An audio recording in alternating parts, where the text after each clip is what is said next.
सभी को नमस्कार। कुछ सवाल हम लेकर आए हैं आपके सामने। हिंदी के कुछ पुलिस वाला एग्ज़ाम है, तो जितना समय मिल पा रहा है हम प्रैक्टिस कराने के लिए तैयार हैं। तो क्वेश्चन नंबर 39 से आपके पेपर में आएंगे। पहला सवाल आप देख रहे हैं, सूरदास के गुरु कौन थे? शायद आप लोगों को मालूम होगा। सूरदास के गुरु बताइए कौन थे? कमेंट करके बताइए पहले।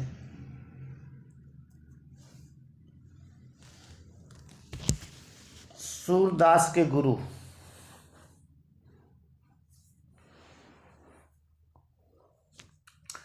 सूरदास के गुरु जो है वल्लभाचार्य थे। तीसरा ऑप्शन जो है वल्लभाचार्य। आता था आप लोगों को? अच्छी बात है। लेकिन एक कॉपी पेन अगर लिए हो तो 2 लाइन और सूरदास के बारे में लिख लें, शायद पेपर में आ जाए। सूरदास जो है वो अष्टछाप के कवि थे।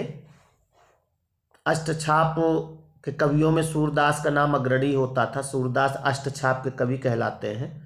तो आप एक लाइन लिख सकते हैं, सूरदास लिख लो कॉपी में। नहीं लाए? वीडियो रोक करके पहले कॉपी पेन उठा लो, क्योंकि हम प्रैक्टिस कराएंगे तो एक सवाल के साथ कई सवाल आपके सही होंगे, तो इसलिए आपको लिखना जरूरी है। कॉपी पेन ले आओ पहले। हाँ, ये हुई ना बात। लिखो, सूरदास हिंदी साहित्य में भक्ति काल के, ये भी पूछा जाता है किस काल के कवि थे, भक्ति काल के कृष्ण शाखा के अष्टछाप के कवियों में से अग्रणी थे। अष्टछाप के कवि थे। कभी कभी पूछा जाता निम्न में से कौन सा कवि अष्टछाप का कवि नहीं है, तो सूरदास उसमें अग्रणी थे। और सूरदास जो है उनको एक लाइन और इनसे पूछी जाती है। अगर आपसे पूछा जाए कि आंसर तो ये है ही है, पूछा जाए वात्सल्य रस का सम्राट किसे कहा जाता है? वात्सल्य रस का सम्राट, तो वात्सल्य रस का सम्राट भी सूरदास माने जाते हैं। तो लिख लो, महाकवि सूरदास, महाकवि सूरदास वात्सल्य रस के सम्राट माने जाते हैं। मैं शुरू नहीं किया। वात्सल्य रस के सम्राट माने जाते हैं। इन्होंने बहुत सारे पद लिखे हैं, और आप जानते हो इनका एक रचना इनकी सूर सागर, सभी लोग जानते हैं, उसको लिखने की जरूरत नहीं है। सूरदास जन्म से ही अंधे थे। इस विषय में भी बहुत मतभेद है। इनके गुरु हैं वल्लभाचार्य। इनकी मुलाकात जो है एक गऊ घाट है, आगरा के पास है गऊ घाट, वहाँ पे हुई थी, और तभी उनसे ये इनके शिष्य बन गए थे। अगला सवाल देखते हैं। 40 नंबर देखिए, लिखा, छंद पढ़ते समय आने वाले विराम को क्या कहते हैं? छंद पढ़ते समय आने वाले विराम को, हमने आपको जो छंद पढ़ाया है, और अगर नहीं पढ़ाया तो आप देख लीजिएगा, यूट्यूब पर है प्लेलिस्ट में। छंद को पढ़ते समय होने वाले अल्प विराम को यति कहते हैं। यति।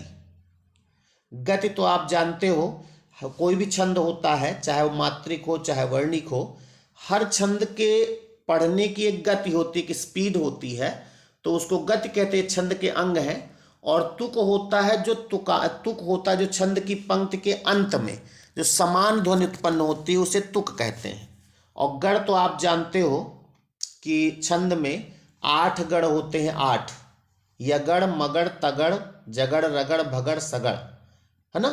तो ये गढ़ भी नहीं हो सकता। तो छंद को पढ़ते समय जो विराम मिलता है बीच में, उसको यति कहते हैं। जैसे आप दोहा पढ़ते हो, दोहा में कहते हैं 13 और 11 मात्राएं होती हैं, तो 13 पर एक यति, एक विराम लेना पड़ता है, उसके बाद पढ़ना पड़ता है। तो उसे जहां पर कोई भी छंद पढ़ते हैं, तो जहां पर विराम लेते हैं उसी को यति कहते हैं।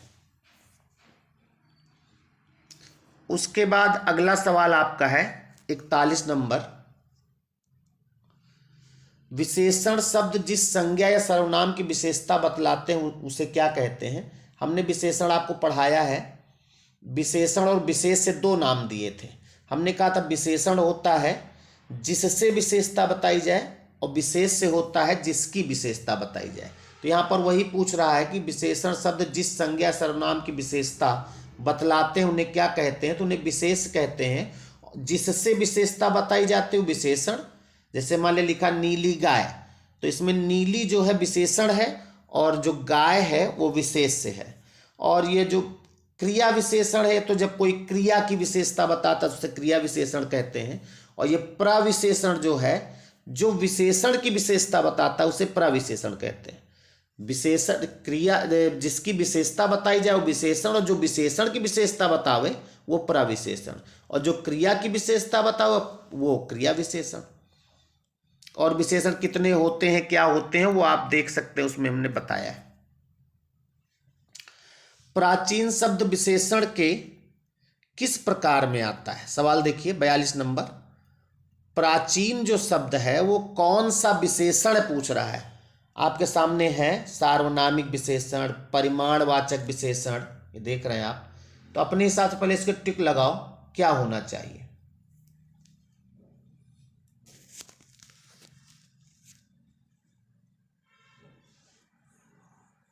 हमने जब विशेषण बताया तो हमने आपको संख्यावाचक विशेषण बताया। संख्यावाचक में निश्चित संख्यावाचक, अनिश्चित संख्यावाचक, निश्चित में भी कई प्रत्येक बोधक, कई पार्ट उसके बताए। तो ये संख्यावाचक तो है ही नहीं, तो ये तो होगा नहीं। परिमाणवाचक में हमने कहा ऐसी चीज़ों की विशेषता बतावे जो चीज़ जो कि नापी तोली जाए, जिन्हें हम गिन नहीं सकते, तो परिमाणवाचक होगा। तो ये भी नहीं हो सकता। प्राचीन को हम न तो नापने तोले वाली चीज़ नहीं, न गिनने वाली। और सार्वनामिक विशेषण हमने बताया था वे सर्वनाम, जब कोई सर्वनाम किसी की विशेषता बताता है तो सार्वनामिक विशेषण कहलाता है। इसमें हमने कहा था यह और वह ज़्यादातर प्रयोग किया जाता है, या तो आप एक सार्वनामिक विशेषण भी हो जाता है।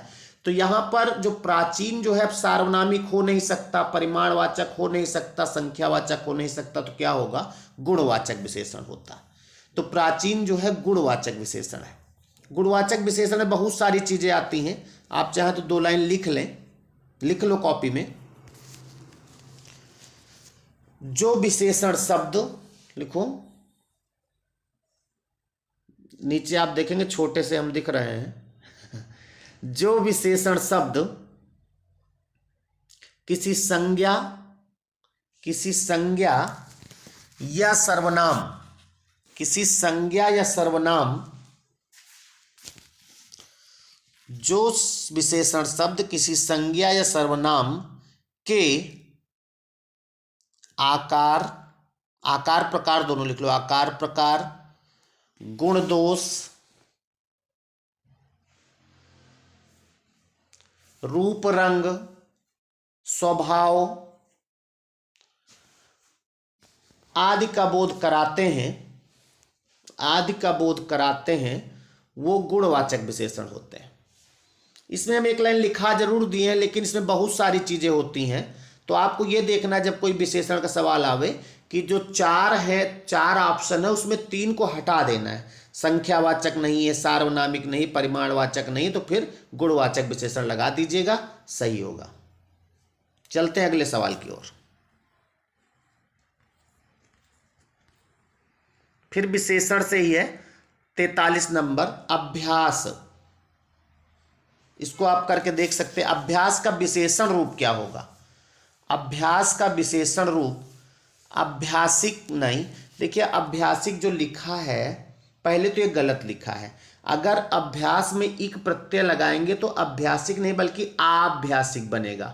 ए बड़ा आ करके ये बनेगा आभ्यासिक। तो गलत लिखा ही है, इसको छोड़ दें।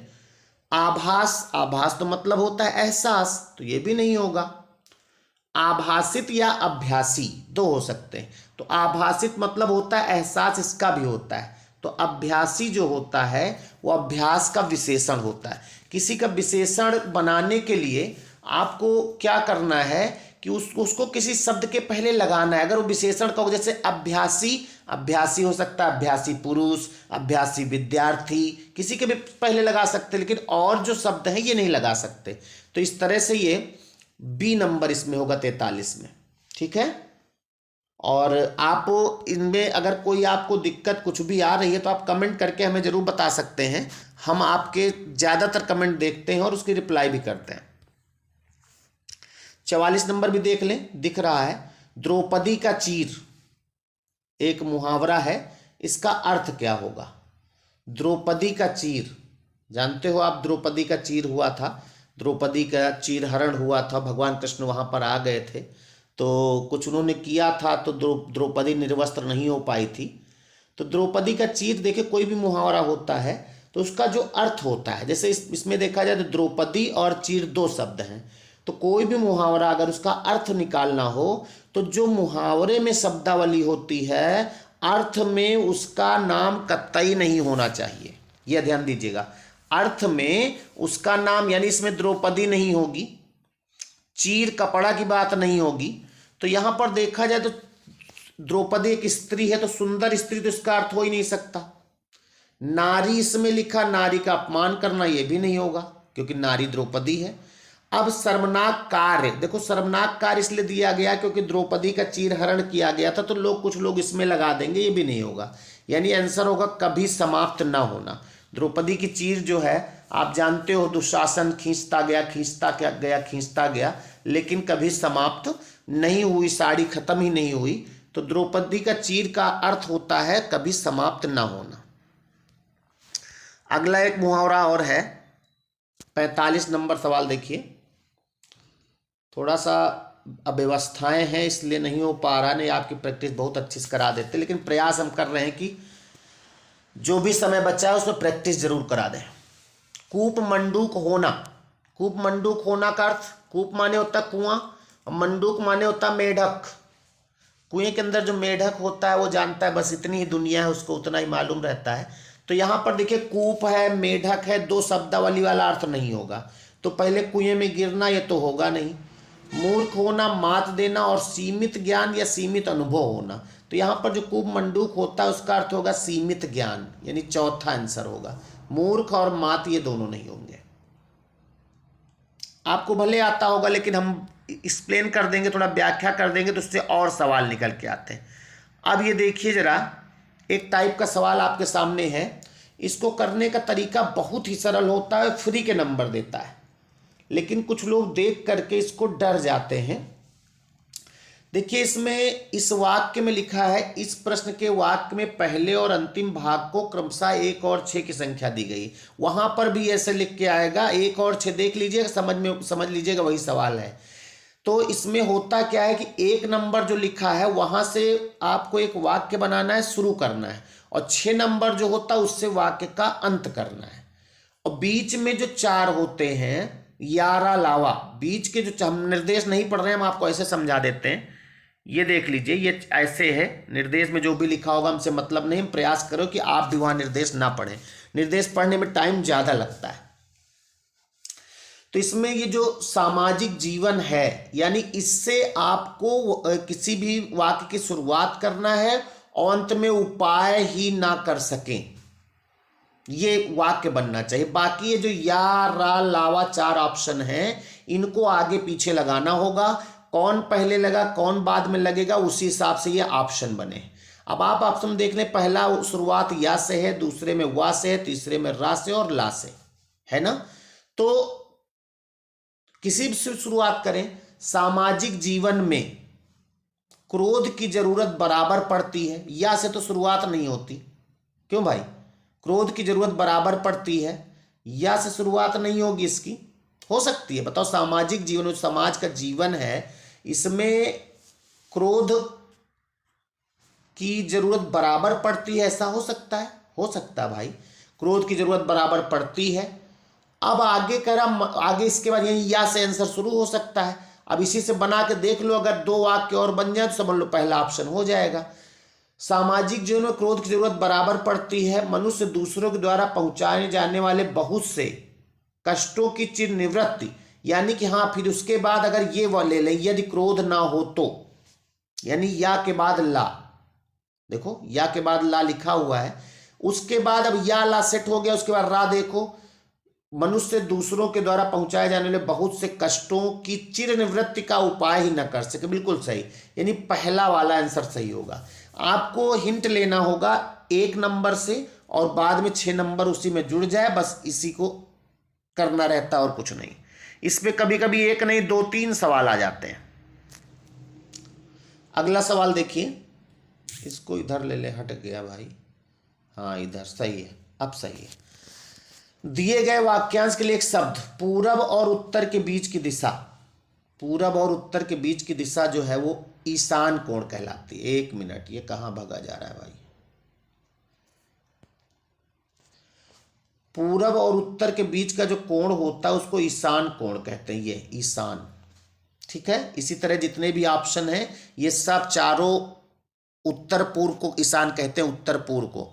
इसी तरह सबको आग्नेय, वायव्य और नैऋत्य कहते हैं। अगला देखिए, वलय शब्द का अर्थ चिन्हित कीजिए, यानी कि वलय का अर्थ क्या है इसमें आपको बताना है। वलय माने जानते क्या होता है? वलय का अर्थ होता है वृक्ष की छाल, गोलाकार घेरा, मृग छाल, आवरण। नहीं, वलय मतलब होता है गोलाकार घेरा, ये वलय माने होता है। अगला क्वेश्चन है, नीचे दिए गए शब्दों में से अव्ययी भाव समास का चयन कीजिए। आपको मैंने अव्ययी भाव बताया था कि अव्ययी भाव समास जो होता है उसमें आ, भर ये सब होते हैं। तो इसमें देखा जाए तो अव्ययी भाव ऐसे ही आप पकड़ सकते हैं, लेकिन फिर भी आप समझ ले इसको। पाप पुण्य जो है, पाप और पुण्य लगेगा, तो पाप और पुण्य मत तो क्या होगा? द्वंद्व समास होगा, इसमें द्वंद्व होगा। आजीवन में अव्ययी भाव है। घुड़सवार, घुड़सवार में कौन सा समास होगा? घुड़सवार, वेरी गुड। तत्पुरुष समास होगा, घोड़े पर सवार। पीतांबर, पीता है, पीला है जो अंबर, यानी पीले हैं वस्त्र जिनके, यानी कि इसमें बहुब्रीहि समास होगा। और अगर बहुब्रीहि नहीं होगा ऑप्शन में तो फिर आप इसमें कर्मधारय भी लगा सकते हैं, ठीक है। अगला 50 भी आपको दिख रहा है, वो भी कर लो इसी वक्त जल्दी से। 50 का ठीक समय पर आ जाना में कौन सा कारक है? कारक हमने आपको बताया ना, कारक हिंदी में 8 होते हैं, कर्ता, कर्म, करण, संप्रदान, अपादान, संबंध, है ना। तो इसमें ठीक समय पर आ जाना, थोड़ा सा ध्यान अगर दें तो हो जाएगा। यहाँ पर लगा है, आपको मालूम है अधिकरण में हमने बताया है, अधिकरण में जिस पर अधिकार किया जाए या जिसमें अधिकार किया जाए, जहाँ पर अधिकरण का मतलब अधिकार कर लेना, तो यहाँ पर लगा है तो इसमें अधिकरण होगा। करण जो होता है जिससे कुछ किया जाता है, जो उपकरण होता है वो करण होता है, इसकी विभक्ति से आपके द्वारा होती है। संप्रदान क्या होता है? संप्रदान मालूम है? जिसके लिए कुछ किया जाए या जिसे कुछ दिया जाए, जिसके लिए कुछ किया जाए या जिसे कुछ दिया जाए वो संप्रदान होता है। तो यहाँ पर कैसे भी लिखा, जैसे चिड़िया पेड़ पर बैठी है, अधिकरण होगा, है ना। घड़े में पानी है, अधिकरण होगा। और यहाँ लिखा मास्टर साहब 4 पाई पर बैठे हैं, अधिकरण होगा, है ना। और घड़े में पानी भरा है, ये भी अधिकरण होगा। तो यहाँ पर ये अधिकरण होता है। बाकी कारक आप पढ़ लीजिएगा। 51 नंबर और 52 नंबर एक साथ देखा जाए। 51 का मंदिर और मंदिरा युग्म का उपयुक्त अर्थ वाला युग्म चुनिए। देखिए, जब ऐसा कोई सवाल आवे कि एक तरह के शब्द होंगे, जैसे अजीर है, अजर है ना, इस तरह बहुत सारे आते हैं, पूरे कहाँ तक आप याद करेंगे। लेकिन एक चीज सही रहता है कि जो 2 जोड़े होते हैं ना, सबसे सही बात मैं बताने जा रहा हूं जिससे आपका सवाल हो जाएगा। ये जो 2 जोड़े होते हैं इनमें एक का अर्थ आप श्योर जानते हैं, कभी कभी दोनों को जानते होंगे, लेकिन एक का अर्थ आप जरूर जानते हैं। और एक का अर्थ जब जानते हो तो उसी के आधार पर पहले ऑप्शन हटा दो। जैसे मंदिर और मंदिरा में, मंदिर का अर्थ तो आप जानते हो, तो मंदिर का अर्थ, मंदिर चूंकि पहले लिखा है तो इसका अर्थ पहले ही होगा। तो देखा जाए तो मंदिर का अर्थ यहां पूजा घर, घर तो है नहीं तो ये तो होगा नहीं भाई। गुफा मंदिर का अर्थ घर भी होता है, लेकिन जब देखेंगे ना होगा, देखा जाएगा। और दूसरा है गुफा भी नहीं होगा, यानी सी भी नहीं होगा। तो यहाँ पर मंदिर का अर्थ घर तो होता है, लेकिन वो सिंपल घर नहीं, भगवान का घर होता है। तो यहाँ पूजा घर, हाँ वहाँ पूजा भी होती है, और देवालय दोनों हो सकते हैं। तो अब मंदिरा का अर्थ आप पुजारी या अश्वशाला, तो मंदिरा का अर्थ होता है अश्वशाला। तो यहाँ पर देवालय और अश्वशाला होता है। तो इस तरह के सवाल करने के लिए एक का अर्थ, मान लिया बाद वाले का अर्थ आपको मालूम रहता तो बाद में चेक कर लेते कौन नहीं हो सकता। यानी सवाल करते समय प्रयास ये करना है कि ऑप्शन हटें, डायरेक्ट आंसर पे नहीं जाना है, क्योंकि कंपटीशन है, कठिन होता है, घुमा के कभी कभी ऑप्शन गलत करा देते हैं। तो आप प्रयास किया करो कि हिंदी में ऑप्शन को हटाओ कि ये नहीं हो सकता, ये नहीं हो सकता, हो सकता कभी कभी 3 नहीं हो सकते, तो फिर 1 हो जाएगा। समझ में आ गई बात। अगला सवाल देख लो, निम्नलिखित में से मिश्र वाक्य कौन सा है। वाक्य पर आ जाओ। वाक्य अभी हम बहुत जल्दी ही पढ़ाए हैं, और मान लिया जो लोग नहीं पढ़े हैं तो चैनल पर देखिए, प्लेलिस्ट में वाक्य शब्द सब कुछ दिया है, एक बार पढ़ लीजिए, आपका सवाल हो जाएगा। मिश्रित वाक्य हमने कहा था, वाक्य 3 प्रकार के होते हैं, सरल वाक्य, संयुक्त वाक्य और मिश्रित वाक्य। हमने कहा था वाक्य की पहचान आप क्रिया से करेंगे। जिन वाक्यों में केवल एक क्रिया हो उन्हें सरल वाक्य, जिन वाक्यों में 2 क्रियाएं हो, एक से अधिक क्रिया हो और तथा एवं से जुड़े हों तो वो संयुक्त वाक्य होंगे। और मिश्रित वाक्य हमने कहा था कि इसमें भी 2 सरल वाक्य जुड़े होते हैं, लेकिन शर्त है इसमें एक वाक्य की क्रिया का होना दूसरे वाक्य की क्रिया पर डिपेंड करता है। और ये मिश्रित के साथ साथ इनको आश्रित वाक्य भी कहते हैं। क्या कहते हैं? आश्रित वाक्य, आपको मैंने लिखाया है। तो यहां पर पहला देखा जाए, मेरे आते ही वर्षा होने लगी, मेरे आते ही वर्षा होने लगी, तो क्या मिश्रित वाक्य होगा? नहीं। अगर यहां पे लिखा होता मैं जब आया तब वर्षा होने लगी, ज्यों ही मैं आया त्यों ही वर्षा होने लगी, अगर ऐसा होता तो मिश्रित वाक्य होता। तो ये तो नहीं है भाई। दूसरा, उसके जाने के बाद वर्षा होने लगी, ये भी तो गलत है भाई। उसके जाने के बाद होने लगी तो यहां पर मिश्रित वाक्य डिपेंडेबल कहां? अगर लेकिन ये होता कि वो जब चला जाएगा तब वर्षा होगी तो जाके हो सकता था, तो यानी ये भी नहीं होगा। वो घर से निकला और वर्षा होने लगी, और लग गया, यानी ये तो फिर संयुक्त है, ये भी नहीं होगा। यानी चौथा हो जाएगा, लिखा ज्यों ही मैं वो घर से निकला वर्षा होने लगी, यानी अगर वो घर से ना निकलता तो वर्षा ना होती, यानी ये मिश्रित वाक्य होगा। बात समझ में आ गई? इस तरह आपको करना पड़ेगा पेपर में जब आएगा भाई। कठिन है थोड़ा, लेकिन नामुमकिन नहीं है अगर आप चाह जाएंगे तो। 52 के बाद 53 नंबर सवाल इधर मिलेगा भाई, इधर आ जाओ। अच्छा, अब आ गया काव्यांश को पढ़कर उसके अर्थ देना। अब इसको आपको पढ़ना पड़ेगा, लेकिन इसको पढ़ने जब भी कभी ऐसा सवाल कोई आवेगा काव्यांश या गद्यांश वाला, तो आप इसको नहीं पढ़ेंगे। मेरा रिक्वेस्ट मानिएगा, पहले सवालों को पढ़ लीजिएगा। जब सवालों को पढ़ लोगे तो आंसर निकल आएगा। कवि के मन में इच्छा उत्पन्न हुई, तो आप ऊपर जब पढ़ोगे तो याद आ जाएगा क्या इच्छा उत्पन्न हुई है। इसको आप वीडियो को रोक करके, हम रोक के देते, इसको आप पढ़ लीजिए पहले जल्दी से। आज वर्षों बाद उठी है इच्छा, हम कुछ कर दिखाएं। देखो मिल गया ना, जैसे सवाल पढ़ लोगे तो आंसर निकलना शुरू हो जाता है। कुछ कर दिखाएं, यानी कुछ करने की इच्छा है उसके अंदर। ठीक। अब दूसरा सवाल अगर देखें, कह रहा सूखे पत्ते प्रतीक किसके हैं? एक अनोखा जश्न मनाएं, अपना कोरा अस्तित्व जमाएं, ये सब अभी उसकी इच्छा है। आज बरसों बाद सूखे पत्तों पर बसंत ऋतु आई है। सूखे पत्तों पर बसंत ऋतु आई, यानी कि मन के सूखेपन में जो भी है ऐसा आएगा। इस तरह आप पढ़ के इसके आंसर कर लेंगे। 53 का जो आंसर होगा हम ऐसे बता देते हैं, कवि के मन की इच्छा उत्पन्न कुछ महत्वपूर्ण कार्य करने की, मन से बातें करने, खुशियां मनाने, अपनी पहचान बनाने की। तो देखा जाए तो इसमें कुछ महत्वपूर्ण कार्य करने की। सूखे पत्ते प्रतीक किसके हैं? तो इसमें आंसर होगा पतझड़, अकाल, मन के सूनेपन, क्योंकि वहां कह रहा था। फिर जिन कलियों पर बहार का आगमन हुआ, अभी पढ़िएगा, वहां पे हमने पढ़ा है इसलिए बता रहे हैं, इसमें विचारों की कलियों पर होगा। और उसके बाद 56 नंबर है, गहनता की फसल से कवि का क्या आशय, यानी वहां पर जो गहनता की फसल लिखा हुआ है इसका अर्थ क्या होगा? तो इसमें होगा विचारों की परिपक्वता। ठीक है, तो इसलिए अब इसके बाद 57 नंबर, उसमें हम टाइम वेस्ट ज़्यादा ना करेंगे क्योंकि वहां पर पता नहीं क्या आ जाए। अब इसके बाद देखिए, रिक्त स्थान हेतु दिए गए विकल्पों में उचित विकल्प चुनिए।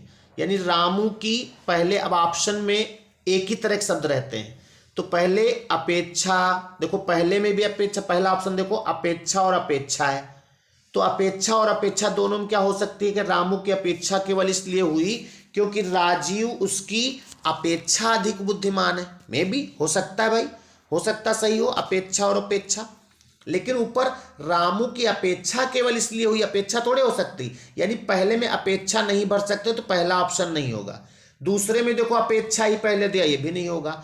अब तीसरा या चौथा हो सकता है, तो तीसरे चौथे में देखा जाए दोनों जगह उपेक्षा है, ये नहीं हो सकता, तो तीसरा वाला हो जाएगा क्योंकि रामू की उपेक्षा, पहले वाले में उपेक्षा केवल इसलिए हुई क्योंकि राजीव उसकी अपेक्षा अधिक बुद्धिमान है। तो यहां पर इस तरह से आप जब सेट करके करेंगे तो आंसर हो जाएगा।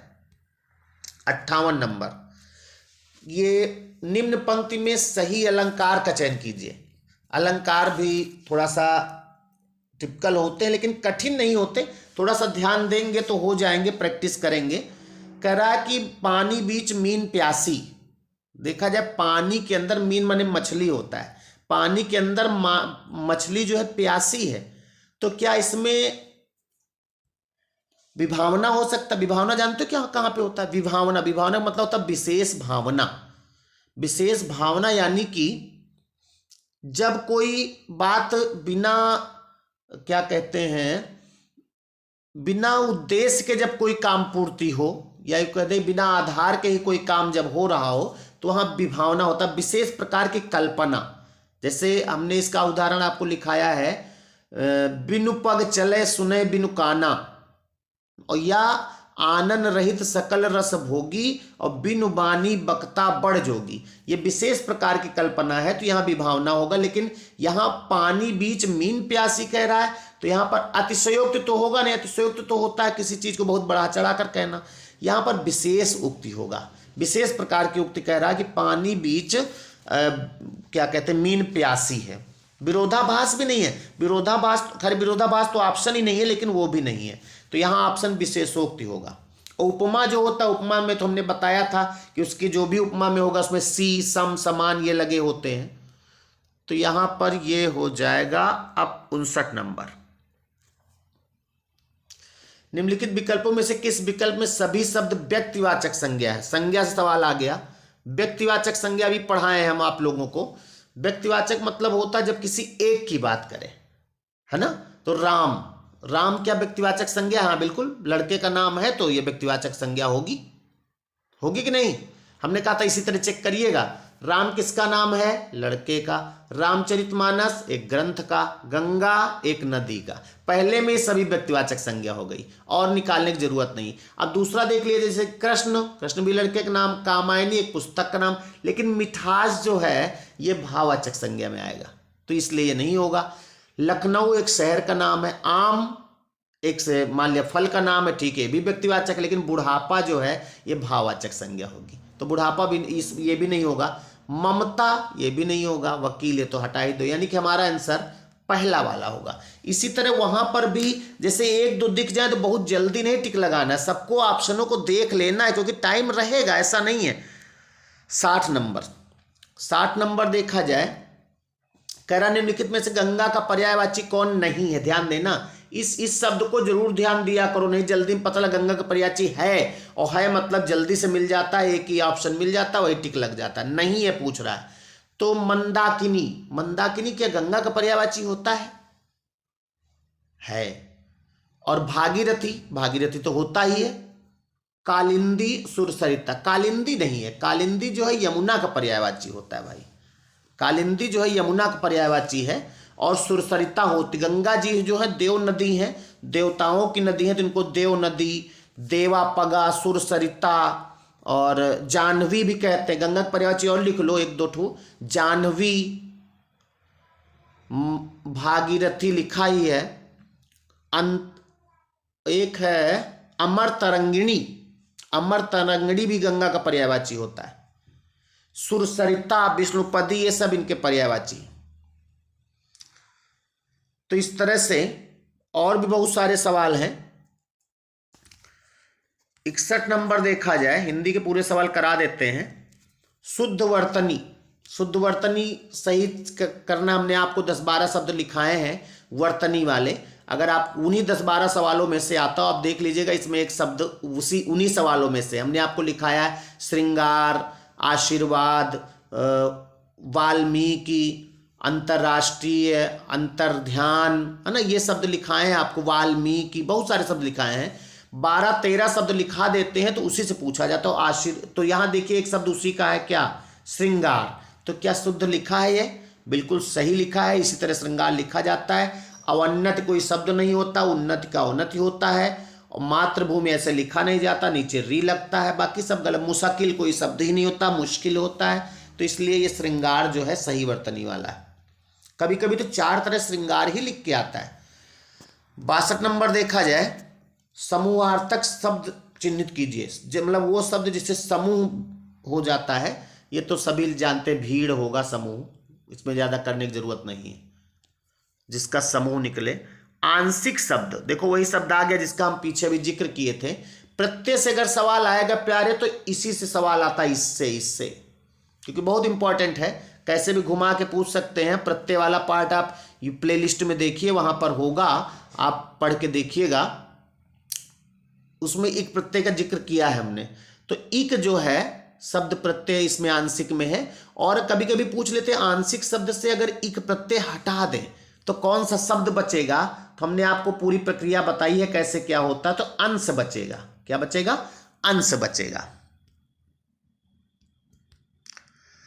अगला सवाल है, नीचे दिए गए वाक्य त्रुटिपूर्ण खंड को चिन्हित कीजिए। यानी कौन सा गलत है इसमें भाग ये देखना होता है। इस तरह के सवाल करने के लिए कुछ नहीं, आपको मन लगा कि केवल पढ़ लेना होता वाक्य को। और आप चूंकि हम लोग हिंदुस्तानी हैं, आराम से कर लेते हैं। तो जरा वाक्य को पढ़ो। पुलिस द्वारा चोरी का माल बरामद हो गया है, कोई त्रुटि नहीं। क्या सही होगा इसमें? पुलिस द्वारा चोरी का माल हो गया है लिखा है ना। तो यहां पर हो गया है नहीं, बल्कि बरामद होना चाहिए। एक शब्द यहां लिखा ही नहीं है, तो इसलिए इसमें कौन सा आंसर होगा? सी वाला होगा। बरामद शब्द नहीं दिया। उसके बाद अगला देखिए, वधूर्मि लिखा। वधूर्मि, वेरी गुड शब्द। वधूर्मि का संधि विच्छेद, दीर्घ संधि है इसमें, वधूधन उर्मी होगा। वधूधन उर्मी। अब देखिए इसमें हो कौन सा सकता है? वधूधन उर्मी, यानी वधूधन उर्मी नहीं, उर्मी कोई शब्द नहीं होता, ये होगा ही नहीं। वधूधन उर, ये वाला होगा, बी वाला। वधूधन उर्मी बन जाएगा वधूर्मी, दीर्घ संधि होगी। बड़ा ऊ प्लस बड़ा ऊ बराबर बड़ा ऊ। भिन्नार्थक शब्द का चयन कीजिए। 66 नंबर देखिए, भिन्नार्थक शब्द का चयन कीजिए। पावक, अनिल, अनल, कृषाणु। पावक माने होता है आग। पावक माने क्या होता है? आग। अनिल माने भी आग होता है। अनिल माने आग, अनल माने हवा होता है। तो इस तरह भिन्नार्थक शब्द का चयन कीजिए, यानी कि इसमें ये वाला होगा भिन्नार्थक। कृषाणु माने भी आग ही होता है, ठीक है। और अनल तो जहां नल, अरे एक मिनट गलत बोल गए हम। अनल माने आग होता है, क्योंकि अनल माने जहां नल ना हो, अनल माने आग होता है। अनिल इसमें आंसर होगा। अनिल माने हवा। सॉरी, गलती हो गई, कोई बात नहीं। गलती क्यों हुई हमसे जानते हो? क्योंकि हम मनुष्य हैं। हमने बताया ना, मनुष्यों से ही गलती होती है, इंसानों से ही होती है, जानवर गलती थोड़े करते हैं। 67, हर्ष का विलोम क्या होगा? हर्ष का विलोम, हर्ष का विलोम होता है खुशी तो पर्यायवाची होगा, उल्लास पर्याय, विषाद। याद रखिएगा, हर्ष का विलोम विषाद होगा। उसके बाद गंदला, मैला, मलिन किस शब्द के पर्यायवाची हैं? मलिन माने मैला। तो यहां पर हमने आपको बताया है, एक शब्द बताया हमने आपको, पंक। पंक माने क्या होता है? पंक से हमने बताया ना, पंकज शब्द बना है। पंक माने होता है कीचड़। तो उसी पंक से एक शब्द देखो यहां लिख के आया, पंकिल लिखा है ना।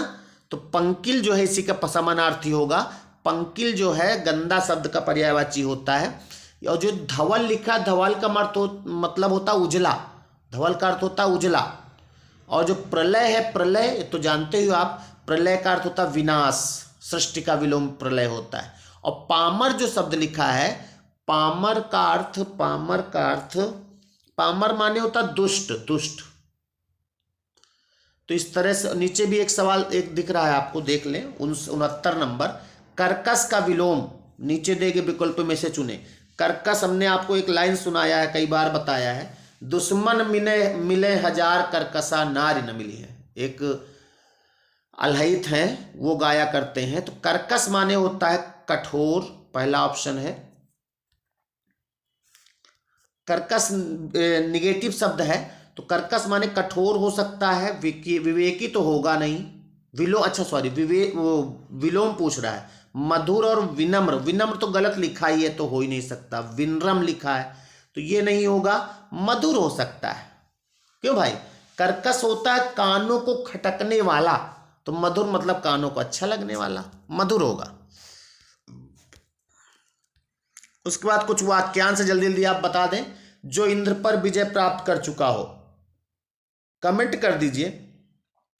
आपसे हम बार बार नहीं कहते, लेकिन ये आपका फर्ज भी बनता है थोड़ा सा कि वीडियो को शेयर भी कर दें, दोस्तों में दे दें। जो लोग पुलिस की तैयारी ना भी कर रहे हैं उनको, जो कर रहे हैं उनको तो दे ही दें, ना कर रहे हैं उनको भी शेयर कर दें। इसकी लिंक व्हाट्सएप पे लगा दें, जहाँ जहाँ हो सके शेयर कर दें। और जो लोग देख रहे हैं वो तो लाइक कर ही दें। बाकी बहुत सारी चीज़ें हैं, आप जानते क्या करने से अच्छा हो जाएगा। तो जो इंद्र पर विजय प्राप्त कर चुका हो, देखो दो शब्द आते हैं, एक होता है इंद्र पर विजय प्राप्त करना, एक होता है इंद्रियों पर विजय प्राप्त करना। इंद्रियों पर, तो अगर इंद्र पर विजय प्राप्त करना आ जाए तो इंद्रजीत होगा सदैव, इंद्रजीत। और जब इंद्रियों पर आ जाए तो जितेंद्री होगा। बाकी ये दो शब्द बेकार है, ये तो चंद्रमा है, ये इंद्रजय कोई शब्द नहीं। अगर इंद्र पर आवे तो इंद्रजीत, और अगर इंद्रियों पर आ जाए तो जितेंद्रीय, ये होता है। दूसरा, उच्च कुल में पैदा व्यक्ति, उच्च कुल में जो पैदा होता है उसे कुलीन कहते हैं, कुलीन। धनी तो बहुत रुपया वाला, सवर्ण उसी जाति वाला, श्रेष्ठ जानते हो आप। उच्च कुल में पैदा हुआ क्या कहलाता है? कुलीन। और निम्न कुल में अंत्यज, अंत्यज या उसको शूद्र भी कह सकते हैं, शूद्र या अंत्यज। 2 बार जन्म लेने वाला द्विज, जो 2 बार जन्म लेता है। अभी अभी जन्म लेने वाला नवजात, है ना। इस तरह बहुत सारे जन्म हमने लिखाए हैं आपको। आप वाक्यांश वाला पार्ट हमारे प्लेलिस्ट से पढ़िएगा, आपको मजा भी आ जाएगा और याद भी हो जाएगा, क्योंकि हमने रटाया नहीं है, समझाया है।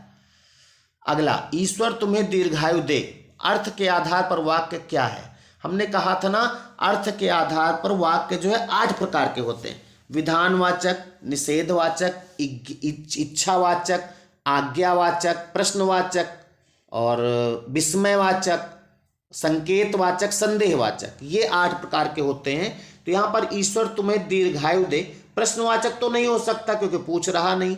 विस्मयवाचक में हमने कहा था ये वाला चिन्ह लगना चाहिए, ये वाला नीचे पॉइंट लगा हो, तो ये भी नहीं होगा भैया। इच्छावाचक और निषेधवाचक हमने कहा था निगेटिव बात होगी।